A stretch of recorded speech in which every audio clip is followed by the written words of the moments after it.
అనుకూలించాలి. అనుకూలింపజేసే సమయంలో ఆయన చెప్పండి, నేను చెప్పాలి. వాళ్ళు ఎలా పడితే చెప్పకూడదు. ఎలా పడితే చెప్పేసి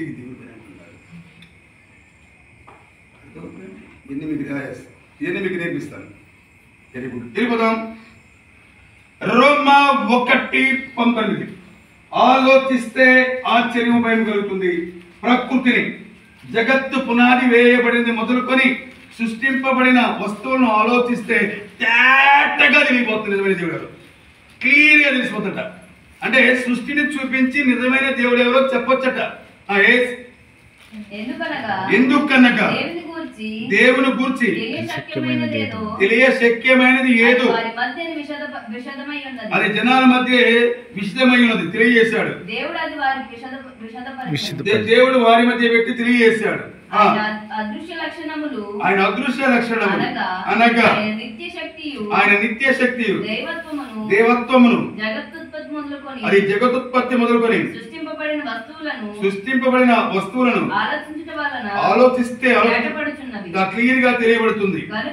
కనుక వారు సమాధానం సమాజంలో దొరుకుతున్న తెలియక అందులైన మూర్ఖులు ఎందరో ప్రజలు ఈ లోకంలో కనిపిస్తారు. అరే ఉత్తరం ఉందిరా నీ ముందే, నిజమైన దేవుడు ఎవరో తెలియజేసే ఉత్తరం ఉంది, జవాబు ఉంది. ఉత్తరం ఉన్న నిరంతరుడుగా ఉన్నావేంట్రా, జవాబు లేనివాడిగా ఉన్నావేంటి? నిజమైన దేవుడు ఎవరో తెలియజేయడానికి జవాబు ప్రకృతి. జవాబు ఆ ప్రకృతి సాక్ష్యం చెబుతుంది. ప్రకృతి ద్వారా మాట్లాడేస్తాను. తర్వాత ప్రకృతి చెబుతుంది నిజమైన దేవుడు ఎవరు సృష్టికర్త. సమాధానం సమాజంలో దొరుకుతుంది. ఏముంది పెట్టాడు నిజమైన దేవుడే ఉత్తరం పెట్టాడు. ఉత్తరం పెడితే నిరంతరం ఉన్నావేంటి? ఉత్తరం లేనివాడు ఉన్నాడు. జవాబు పెడితే జవాబు లేనివాడిగా ఉన్నావేంటి? ఇది కూడా జవాబు. నిజమైన దేవుడు ఎవరో తెలుసుకోవడానికి జవాబు ఉత్తరం సమాజంలో దొరుకుతున్న నిరత్రుడయ్యాడు. ఉత్తరము లేనివాడయ్యాడు, నిరత్రుడైపోయాడు. ఆలోచించట్లేదు వాడు. సృష్టించిన ప్రతి వస్తువును నువ్వు ఆలోచిస్తే నిజమైన దేవుడు ఎవరు తెలిసిపోతున్నారు. ఆ వస్తువు ఆయన గురించి సాక్ష్యం చెబుతుంది. నన్ను చేసింది ఆయన, నేను చేసింది ఆయన, నన్ను చేసింది ఆయన, నేను చేసింది ఆయన. మాట్లాడితే ప్రకృతి వినపడదు. ఇప్పుడు దాకా మీకు వినపడదా? ఇప్పుడు వినిపిస్తాను ప్రకృతి ద్వారా మీకు. సో అర్థమవుతుందా? ఉత్తరం వాళ్ళు జవాబు ఉత్తరం దొరుకుతున్నా ఉత్తరాన్ని ఆలోచించలేక తెలుసుని నిరంతరులు కాకుండా ఆయన చదవండి. ఇప్పుడు 19 చదవండి. 1:19. ఎందుకనగా ఇప్పుడు అదృశ్య లక్షణం అంటే ఇక్కడ 20లో ఉందా? 20 చాలు ఆపండి. ఆయన అది అనలేండి. అదృశ్య లక్షణాలు అనగా మీరేం అర్థం చేస్తున్నారు? భావం ఏమిటి? అదృశ్య లక్షణాలు అనగా అర్థం ఏమిటి? కనబడని లక్షణం. అదృశ్యం కనిపించదు అంటే లక్షణాలు అంటే దేవుడు కనిపించడా, ఆయన లక్షణాలు కనిపించవా? లక్షణాలే కనిపించకపోతే కనిపించే లక్షణాలను బట్టి దేవుడు ఎవరు తెలుసుకోవచ్చు. ఆ లక్షణాలే కనిపించకపోతే ఇక దేవుడు కనిపించగా లక్షణాలు కనిపించగా. కరెంట్ కనిపించదు. కరెంట్ యొక్క లక్షణం ఏంటి? ఆ వెలుగే లేకపోతే అదృశ్యమైతే ఇక కరెంట్ అని ఏం చెబుతావు? కరెంటు కనపడక వెలుగు కనపడక అర్థమవుతుంది. కానీ ఇక్కడ మనకు అర్థం కాదు. మనం ఏమనుకున్నాం? అక్షరార్థంగా లక్షణాలే అదృశ్యం అనుకున్నాం. ఇక్కడ అర్థం కాదు. మరో చోటుకి వెళ్దామా? కొలొస్సీ 1:15. కొలొస్సీ 1:15. కొలొస్సీ 1:15. ఆయన అదృశ్య దేవుని స్వరూపి అయి చాలు. యేసు ఎలా ఉన్నట? అదృశ్య దేవుడు. దేవుడు ఎలా ఉన్నట? అదృశ్యుడు. దేవుడు అదృశ్యుడు. ఈయన అదృశ్యుడైన ఈ దేవుడిని ఈ లక్షణాలను బట్టి తెలుసుకోవచ్చు అంటున్నాడు పౌలు అక్కడ. అర్థమైందా? 1:20. ఇక్కడ సంగతి దాశాడు. ఇక్కడ ఏం చేశాడు దేవుడు? సంగతి దాశాడు. ఆ సంగతిని మనం పరిశోధించి అక్కడికి వెళ్ళి కొలసీకి వెళ్ళి ఓకేనా తీసాం. దేవుడు సంగతిని దాశాడు, అది ఆయనకి ఘనత.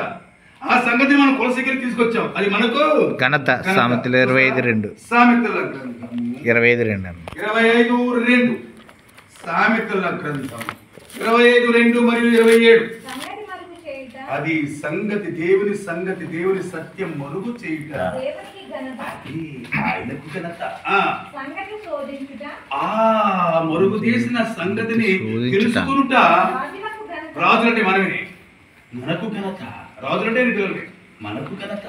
ఇప్పుడు 27 సామెతలు 25. అధికముగా త్రాగుట మంచిది కాదు, దుర్లభమైన సంగతి, అది దుర్లభం, కష్టమైన సంగతి. పరిశీలన చేయుట ఘనతకు కారణం. అది దుర్లభం. దేవుని సంగతులు దుర్లభం అంటే కష్టమైనవి.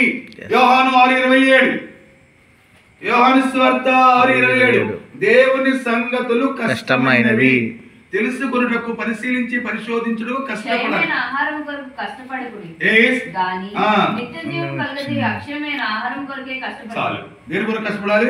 నిత్య జీవం ఇచ్చే అక్షయ ఆహారం కొరకే. వాక్యం కొరకే కష్టపడాలి. వాక్యం కొరకే కష్టపడాలి.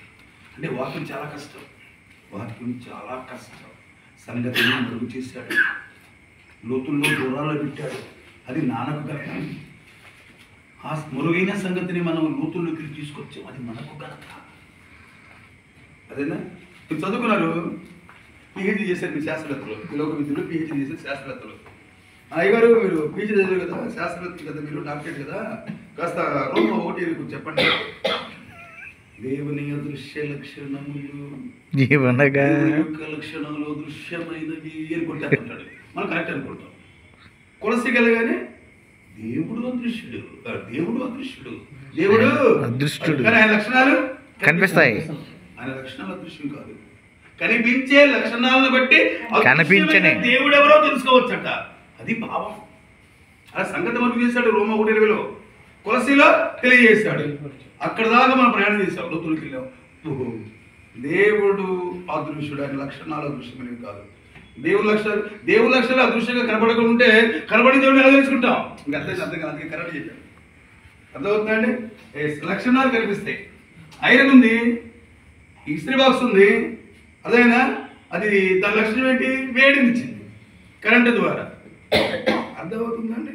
లక్షణం కనిపిస్తుంది, లక్షణం మనకి కనిపించాలి. మైక్ ఉంది, కరెంటు వెళ్ళిపోయి మైక్లో సౌండ్ ఇస్తుంది. కరెంట్ కనబడదు, సౌండ్ వినిపిస్తుంది. కరెంట్ లక్షణం కనిపిస్తుంది, లక్షణం తెలుస్తుంది. అర్థమవుతుంది? లక్షణాలు కనిపించాలి. కనిపించిన లక్షణాలను బట్టి ఇవన్నీ లక్షణాలు, ఆయన లక్షణాలు. ఈ లక్షణాలు ఇవి కనిపిస్తున్నాయి. ఎలా కనిపిస్తాయో ఈ రెండింటిని బట్టి నిజమైన దేవుడు ఎలా చెప్పాలనేది రేపు చూద్దాం. ఓకేనా? చెప్పండి ఒక హాఫ్ అన్ అవర్. సరిగా ఉంది పెద్దవాడు. ఓకే, రేపు చూద్దాం. నిదానం నేర్చుకోండి, కంగారు లేదు. ఈ రెండింటిని బట్టి నిజమైన దేవుడు ఎవరో రేపు చూపిస్తా. ప్రకృతి ద్వారా సువార్తలు ప్రకటిస్తా. ఇప్పుడు దాకా నేను చెప్తాను.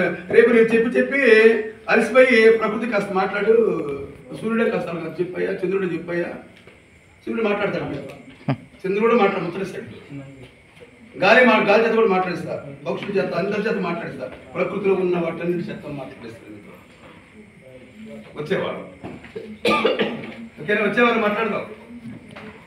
రండి సుధాకర్.